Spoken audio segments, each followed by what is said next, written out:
Well, it's been 1 year, guys. 1 year since one of the greatest authors who ever lived passed away. Hello, everyone. Britton here, also known as Smoky Dude, and today I'm doing a bit of another special type of video for you guys today. As you might have guessed, I am talking about, once again, one of my favorite authors of all time, Cormac McCarthy. I know, I talk about him all the time. But today I decided to do something a little different. It's been 1 year since he passed away as of June 13th, which was, as I'm recording this video, 5 days ago. So I wanted to make a video commemorating the occasion because Cormac McCarthy has had such a big impact on my life as a reader and a writer and also just as a human being in general. But I wanted to do it a little differently. I didn't want to do just a regular old reflection video like I did last year when he had just recently passed away. And I do really enjoy that video. I stand by most of what I said in that. But I decided that instead of just having me speak for about 10 minutes about his impact on me and how I still miss him, I decided to invite some other friends of mine who are fellow McCarthy nuts and ask them why they appreciate Cormac's work so much as I do. So I want to thank everyone who actually came on this video to do just that. I really appreciate you guys taking the time. And again, I do apologize to them for the...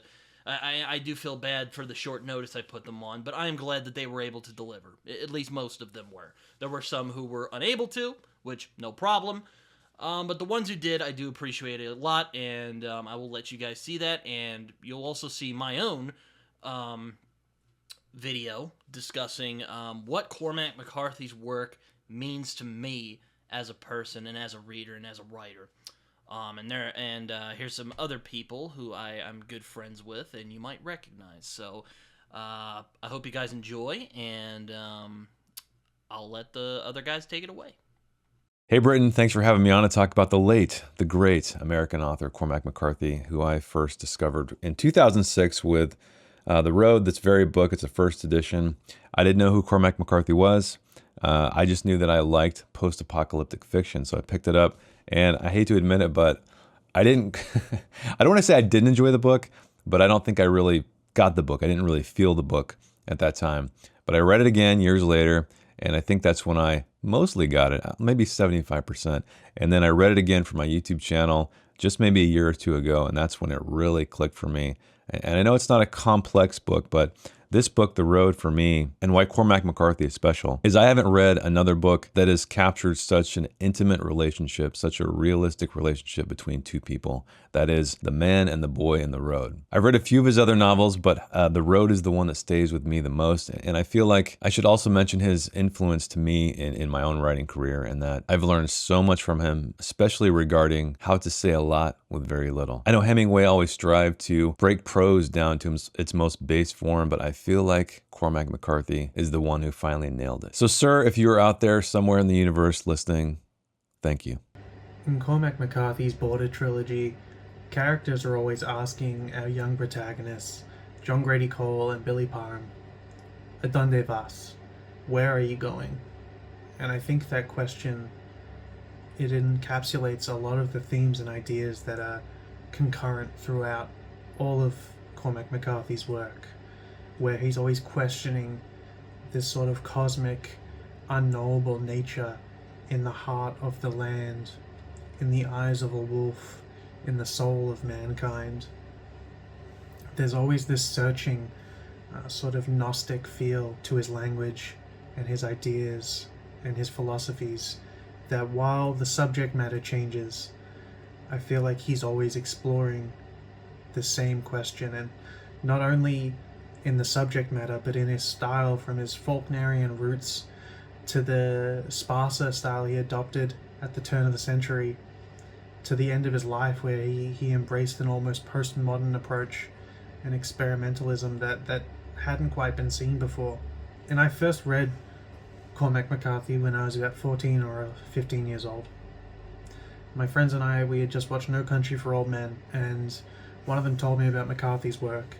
And just as it is now, it did back then, it didn't take much to encourage me to buy a book, so I went out immediately and I bought Blood Meridian, No Country for Old Men, and The Road.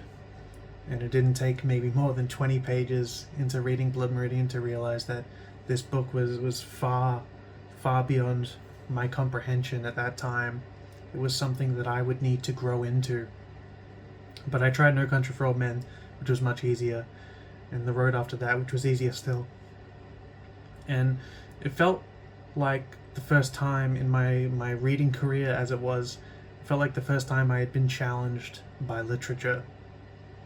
And it challenged me not only in my reading, but in how I thought about writing. McCarthy was the first author who changed the way I think about how we write fiction. He was the first writer I ever read who didn't use quotation marks, which I thought was quite novel at the time, though I realize now it's not quite as uncommon as I thought back then. But it's 15 years later, and I'm still reading Cormac McCarthy, and I'm still learning from Cormac McCarthy, and his style is still so inimitable to me, and it teaches me so much about the value of questioning yourself. In my day-to-day life, I often think back to a donde vas. I think that's a question Cormac McCarthy must have been asking himself. And I wanted to say, on the anniversary of McCarthy's death, that I hope he found where he was going. When I often talk about the best authors, I often define them by their singularity. From the moment that you read one of their books, you instantly know who that author is and what he'll be writing about. As Harold Bloom would put it, idiosyncratic strangeness, a mode of originality that so assimilates us that we cease to see it as strange. Okay, I kind of stole that from Jordan from iWizard. I'm sure he'll be fine with that because he's quoting Harold Bloom, so it's fine. Now, Harold Bloom was a champion of Cormac McCarthy, and for the reasons that I mentioned. I think that his voice is singular in the voice of American literature. He is up there with the Melvilles, the Mark Twains, the William Faulkners, and while I won't pretend that he wasn't inspired by anybody, because he definitely was, like Faulkner, Dostoevsky, Moby Dick, those guys, his voice was very much his own, and Cormac McCarthy wrote about he wrote books that touched on life and death, as he would say. And he talked about the utter cruelty and evil and violence that is in our world that has been here since the beginning of time and will not go away. So how do we deal with it? Well, to quote The Road, we deal with it by carrying the fire, putting our feet down, being human beings, living our own lives with integrity and honesty. And that's really the beauty I find in Cormac McCarthy's work, because he never fails to acknowledge that the world can be a really harsh, nasty place sometimes. Well, not even sometimes. You see it all over the place in the news. And I think even as his legacy grows over the years, I think that it will continue to grow, because the themes he covers, as the back cover of my No Country for Old Men copy, I got it this time, it probably sums it up as best as I ever could, but encompassing themes as ancient as the Bible and as bloodily contemporary as this morning's headlines. That is probably the best way I would describe Cormac McCarthy's work in a nutshell without being overtly poetic about it. But if you will allow me to be poetic for a minute,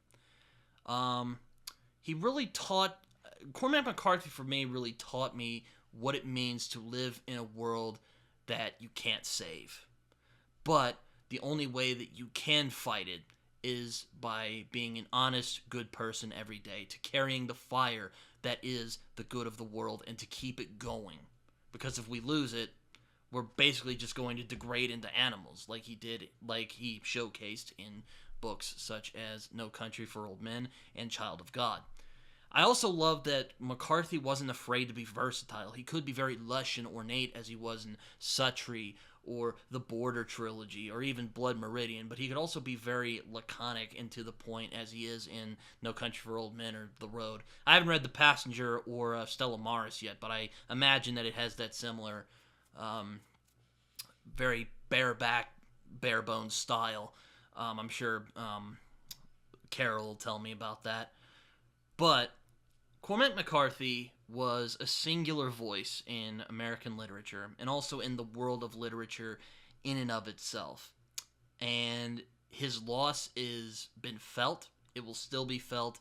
And to echo some other things that some friends of mine have been saying, I am deeply saddened that we will be seeing a world that will no longer have any more masterpieces from the brilliant and exuberant mind that is Cormac McCarthy. But for the works that we did get, you do have my sincerest gratitude, Mr. McCarthy. I hope that you're resting well. Hey everyone, it's AJP here, making a video for my buddy Some OK Dudes commemoration for the glorious and fantastic Cormac McCarthy. As if everyone will know, it's been a year since his passing, and the world of literature has been worse off for that. He was that man was just a monster when it came to his literature, wasn't he? He was writing even right to the bitter end, and he was just putting all of his creative spirit, all that just magnificence of his craft right to the last breath. And I'm gonna be frank, there's not really a whole lot of words I can say. There's nothing I can say that can't really express just the magnitude of how much McCarthy meant to me. I've been reading him since I was a kid. I fell in love with Blood Meridian and Suttree and The Road and No Country for Old Men, these just magnum opuses. And this man he made me want to pursue being a writer, made me want to become an academic, an analyst, a literary mind, and a world without him is just a painful world to be in, but all the same, I'm forever grateful that he wrote what he did in his lifetime. And all I can say is thank you, Cormac McCarthy, and may you rest in peace. What does the work of Cormac McCarthy mean to me? Well, in short, a lot. The main idea that I took from the works of Cormac McCarthy, taken together as a whole, I guess perhaps, is that the world is a very evil place, but it nonetheless does have some good in it, and that good is very much worth fighting for. What I admired so much about his works was not only the incredible descriptive ability and the neo-biblical prose, but also his ability to put very high concept and philosophical and esoteric dialogue into the mouths of rather salt of the earth type characters and yet have that feel completely natural. While he lived, I think he was unquestionably the greatest writer.